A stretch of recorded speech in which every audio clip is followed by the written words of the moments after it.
Okay, guys, chapter 24. There's so much to talk about here. So,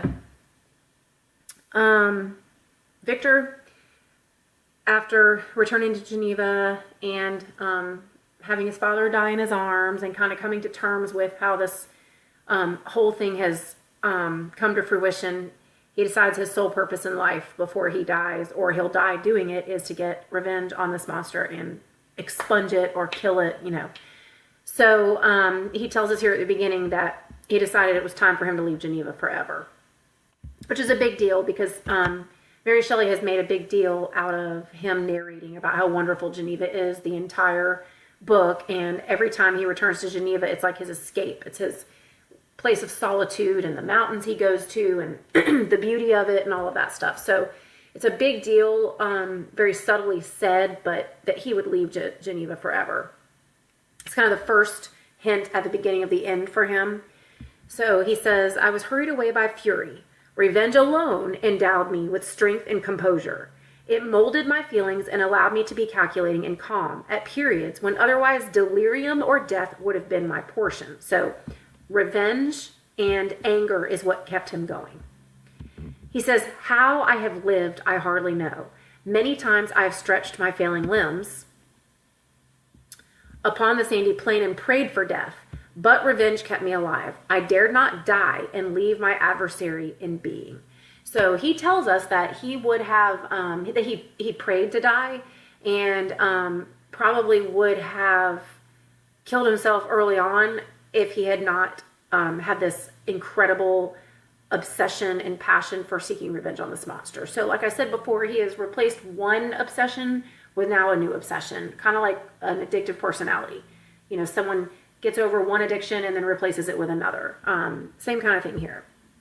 The deep grief which this scene had at first excited quickly gave way to rage and despair.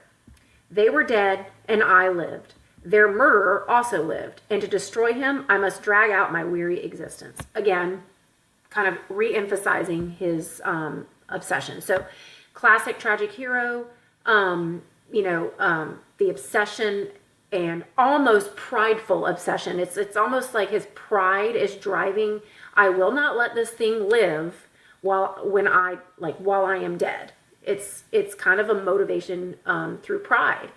Why should this thing get to live and me die one day? So, okay, so I'm going to skip on over. So through a series of events, and I'm assuming you've read the chapter, remember that, at one point he actually, in his travels to leave Geneva and kind of get his plans together, the monster has, of course, been tracking him as usual, and he hears him laughing in the distance, and the monster kind of whispers kind of close by, and of course you have to suspend your disbelief here. He says, it says, the laughter died away, and when a well-known and abhorred voice, apparently close to my ear, addressed me in an audible whisper, the monster says, I'm satisfied. Miserable wretch, you have determined to live, and I am satisfied. So by Victor choosing to live and not to kill himself over grief or die over grief of all of his loved ones, he has played right into the hands of the monster and what the monster wants. He wants Victor to live in complete misery the rest of his life, and that's why he's never killed him. So what happens after that for the next several pages is this pursuit, this cat and mouse chase. And if you've read, you hopefully know, the monster literally gives him the means to live. He gives Victor clues along the way. He leaves him food, kind of like the Hansel and Gretel thing. I mean, he leaves him literal breadcrumbs along the way so that Victor will have to pursue him. And he wants Victor to survive doing it so that eventually they can come to a final, like, maybe brawl or something in the end when they finally meet up. And so the monster wants to lead him into the North Pole where they're completely isolated, which is ironic in itself because that's essentially where Robert Walton has been wanting to go.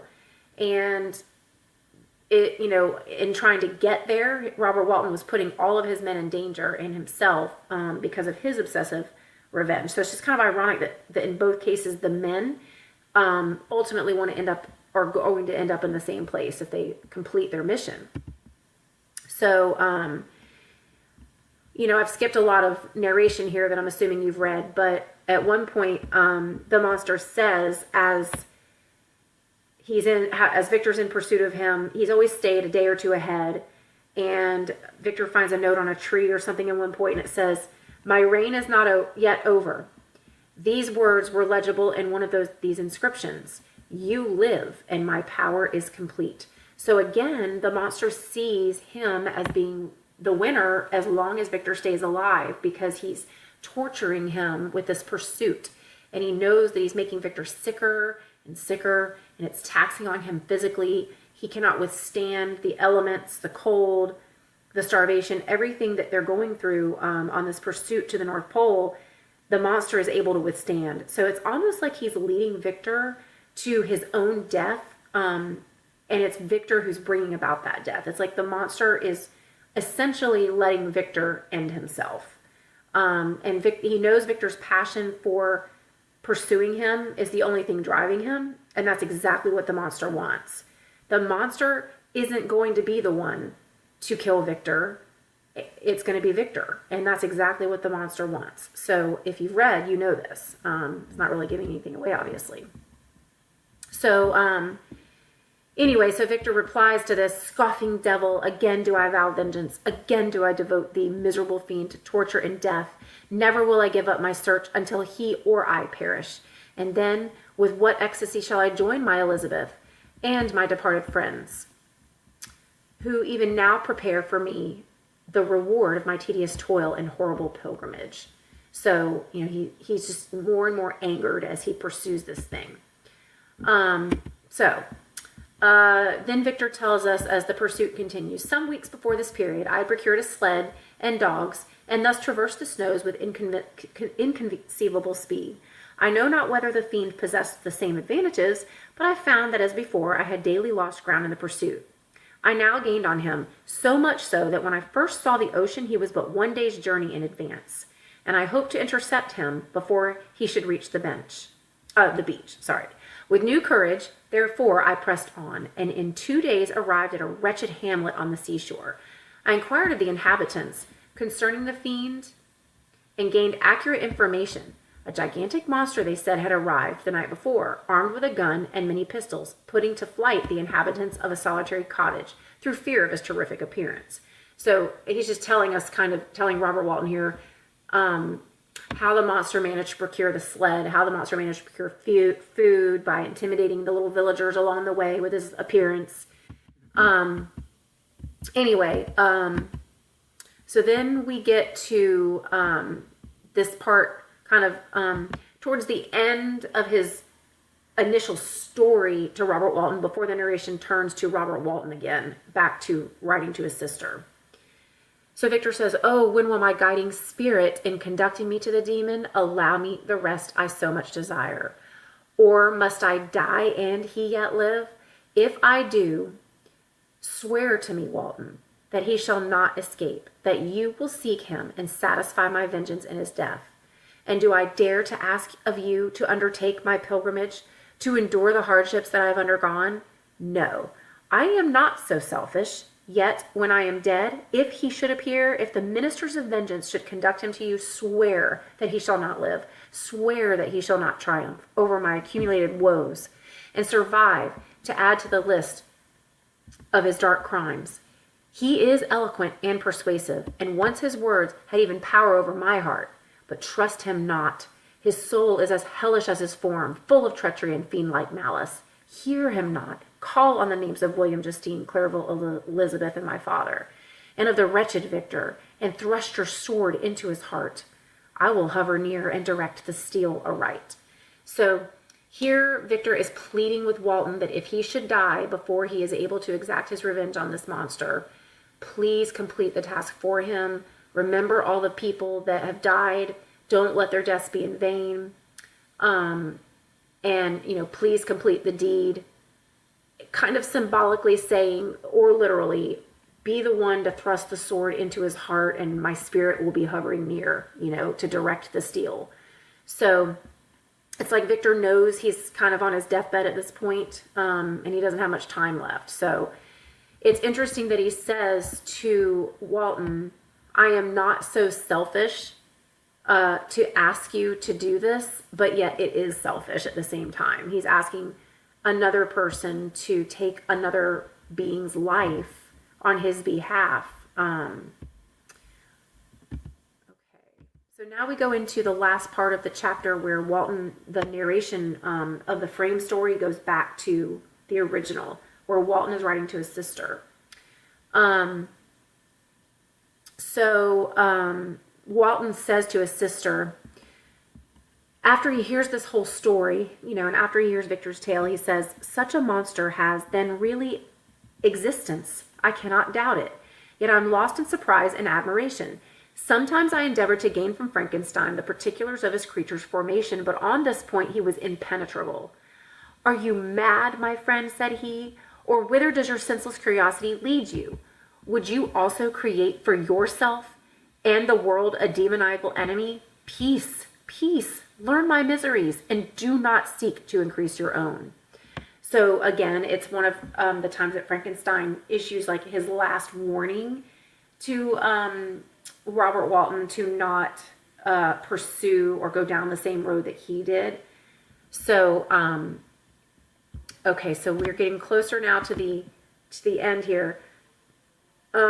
Interestingly, Walton says to his sister at one point, what a glorious creature must he have been in the days of his prosperity, when he is thus noble and godlike to ruin. He seems to feel his own worth and the greatness of his fall. So Robert Walton actually kind of describes him as a tragic hero to his sister. Frankenstein said, when younger, I believed myself destined for some great enterprise. My feelings are profound, but I possessed a coolness of judgment that fitted me for illustrious achievements. So it's like Victor even recognizes that he was destined for some kind of greatness. He was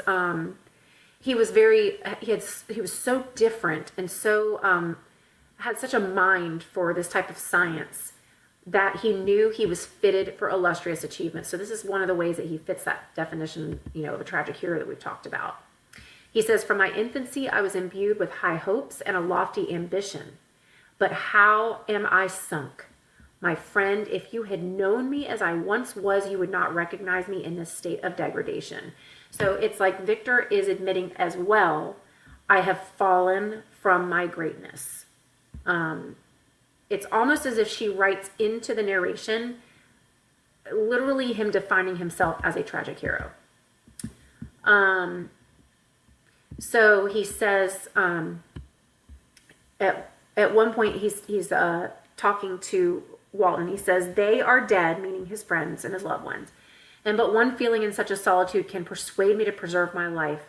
If I were engaged in any high undertaking or design fraught with extensive utility to my fellow creatures, then could I live to fulfill it. But such is not my destiny. I must pursue and destroy the being to whom I gave existence. Then my lot on earth will be fulfilled and I may die. So he actually says to Robert Walton, once I know this thing is destroyed, I can rest in peace and die. At one point in the narration, it's kind of interesting. Robert Walton tells his sister that the men came to him and said, as soon as we get free of this ice, please tell us that you're going to take us home. And it starts to get to Walton because he's listened to Frankenstein's story and doesn't want to, of course, repeat these same grievous mistakes on behalf of his own greed. And interestingly, Frankenstein actually chastises the men for trying to give up and not pursuing this great feat that Walton wants them to pursue. It's like he takes a turn all of a sudden and considers them cowards for not going through with something that could bestow greatness upon mankind. It's kind of interesting that all of a sudden she interjects this into the narration.